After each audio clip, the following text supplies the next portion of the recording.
พี่น้องถือว่าตอนนี้เนาะทั้ง4คนเนาะถือว่าเพิ่นก็เลยอุปสมบทเป็นที่เรียบร้อยแล้วเนาะอยู่ที่วัดภูเงินเนาะพี่น้องเนาะ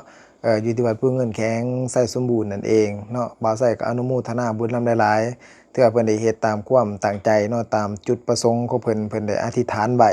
ตอนที่ว่าเพิ่นอยู่ในถ้ำติดอยู่ในถ้ำเนาะบ่ฮู้ว่าสิรอดมีชีวิตออกมาหรือบ่ถ้าว่าออกมาได้เพิ่นก็ได้ให้คำมั่นสัญญาว่าออกมาสิบวชอุทิศบุญอุทิศกุศลให้แก่เจ้ากรรมนายเวรหรือว่าให้แก่ผีเจ้าปู่พระแม่ธรณีบ่หรือว่าพญานาคเนาะเพิ่นก็เว้าหลายๆอย่างเนาะบวชให้แก่แทนคุณบิดามารดาว่าซั่นซะถ้าว่ารอดออกมาได้สิขอบวชขอเรียนในพุทธศาสนาบวชอยู่ได้น้อยได้หลายส่ำใดเนาะก็บ่ว่าขอว่าแต่ออกมาแล้วได้บวชเนาะ7วัน15วันเดือนหนึ่งหรือว่าเป็นปีอยู่ล้นแฮ่งยิ่งดีเนาะพี่น้องเนาะ การอยู่ร่นหรือว่าอยู่บ่ร่นถ้าว่าประพฤติปฏิบัติดีเนาะก็ถือว่าเป็นบุญเป็นกุศลอย่างยิ่งเพิ่นก็เว้าอีกว่าบวชเท่านี้ก็อุทิศบุญให้แก่เพื่อนเนาะที่ว่าเขาไปติดอยู่ในถ้ำนำกันนั่นก็คือทั้ง2คนท้าวบี้แล้วก็ท้าวลัดเนาะพี่น้องเนาะที่ว่าติดในถ้ำออกมาบ่ได้เพิ่นก็ขอให้สิ่งศักดิ์สิทธิ์เพิ่นว่าอุทิศบุญอุทิศกุศลแผ่ไปให้ไพศาลไปถึงทั้งท้าวบี้กับท้าวลัดที่ว่าติดอยู่ในถ้ำนั้นขอให้รอดปลอดภัย ถ้าว่าเพิ่นจากเราไปก็ขอให้เพิ่นได้รับส่วนบุญส่วนกุศลนี้ถ้าว่าเพิ่นยังอยู่ก็ขอให้บุญนั้นรักษาท้าวเวสกับท้าวราชทั้ง2คนขอมีปาฏิหาริย์แต่ว่าทางครอบครัวเพิ่นเนาะพี่น้องเนาะผู้ที่ว่าเป็นเมียท้าวเวสและท้าวราชถือว่าเขาก็ได้เฮ็ดบุญเฮ็ดบุญได้กุศลหาแล้วเนาะตามความเชื่อตามความเชื่อของเผ่าเขาเนาะของเผ่ากะหมุงหรือว่าเขา เฮ็ดบุญเฮ็ดทานนำพ่อแม่ครูอาจารย์ก็สิเฮ็ดคือกันเนาะเพราะว่าเขาก็คิดว่าทั้ง2คนน่ะจากไปแล้วเพราะว่าเดือนปลายแล้วสำหรับเราก็ถือว่าเพราะว่าเพิ่นก็ทั้งเมืองเนาะทั้งเมืองหนองแจ้งจากเมืองเพิ่นก็บ่ให้เข้าไปเพิ่นบ่ให้เข้าไปหาแดวกู้ภัยเขาก็ถอนทัพออกเบิดแล้วเพราะว่าเพิ่นย้านมีอันตรายเป็นอันตรายถ้าว่าเข้าไปในถ้ำหั้นน่ะเพิ่นก็ได้ปิดถ้ำนั้นไว้เพิ่นบ่ให้ทุกคนเข้าไปเนาะถือว่าทั้ง2คนก็ถือว่า ออกมาบ่ไหลแล้วตามธรรมดาเนาะบางคนก็ว่าบ่าวไส้บางคนถามบ่าวไส้ว่าเป็นหยังคันว่าเขาเสียชีวิตในหั้นบ่มันบ่ได้ส่งกลิ่นออกมาบ่สำหรับบ่าวไส้คือว่ามันก็คือสิส่งกลิ่นยากว่าซั่นซะเพราะว่าน้ำมันปิดหูถ้ำแม่นบ่พี่น้องน้ำมันปิดหูถ้ำแล้วกลิ่นมันก็ออกมาบ่ไหลหั้นนะถึงว่าสิส่งกลิ่นออกมาได้ก็การเข้าไปมันก็สิลำบากเพราะว่าคือกู้ภัยเพิ่นรายงานมาได้ว่าเพิ่นรายงานมาว่า ทางที่ว่าเคยผ่านไปได้แต่กลับผ่านไปบ่ได้แต่ว่าบ่เป็นหยังเนาะพี่น้องเนาะผู้ที่ว่ารอดมาก็ถือว่าเพิ่นได้เฮ็ดในสิ่งที่มันดีว่าซั่นซะก็คือได้บวชได้เรียนได้ประพฤติปฏิบัติธรรมสวดมนต์ไหว้พระแผ่เมตตาเนาะพี่น้องเนาะแผ่เมตตาให้แก่สรรพสัตว์ทั้งหลายแล้วก็ทั้งเจ้าปู่หรือว่าผีที่ว่ารักษาอยู่ถ้ำว่าซั่นซะ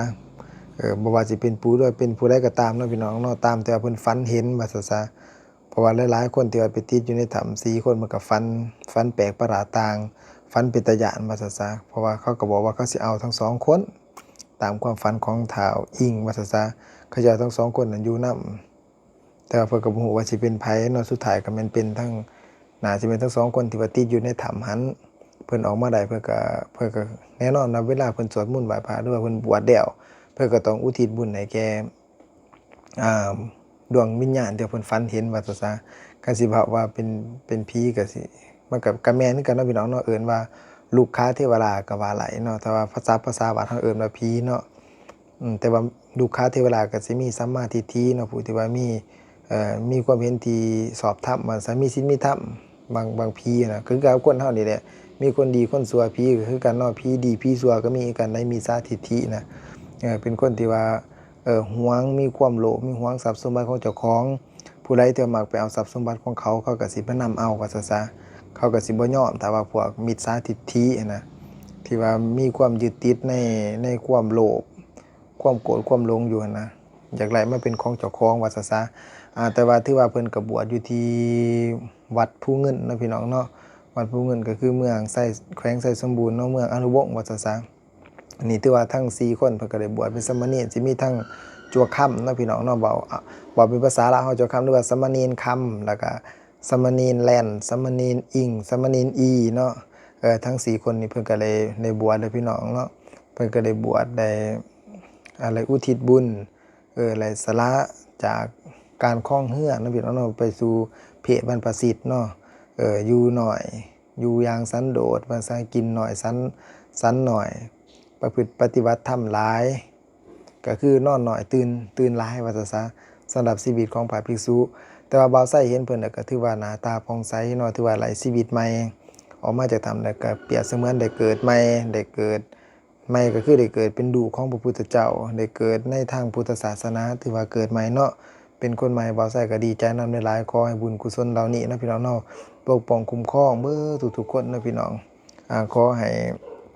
ถ้าว่าทั้งสองคนนั้นสิเป็นอะไรก็ตามเนาะขอให้บุญรักษาเพิ่นทั้งสองคนเนาะบุญกุศลใดที่บ่าวไส้เฮ็ดมาบ่าวไส้ประพฤติปฏิบัติมาเนาะขอให้ปกป้องคุ้มครองเบิดทุกคนทุกท่านเนาะผู้ใดที่ว่ามีความตกทุกข์ได้ยากบ่ว่าแต่สองคนผู้ใดก็ตามเนาะพี่น้องเนาะบ่าวไส้ขอแผ่บุญแผ่กุศลไปถึงเจ้ากรรมนายเวรเบิดทุกคนทุกท่านเนาะแล้วก็เฮาทั้งหลายก็สาธุอนุโมทนาบุญนำกันเนาะนำเพิ่นทั้ง4คนบ่าวไส้ขออนุโมทนาบุญถือว่าเพิ่นสิบวชเพียงแต่มื้อเดียวบ่าวไส้ก็กราบไหว้เนาะเพราะว่าก็ถือว่าเพิ่นบวชในพระพุทธศาสนาเพิ่นก็ถือว่าเป็นผู้ที่มีศีล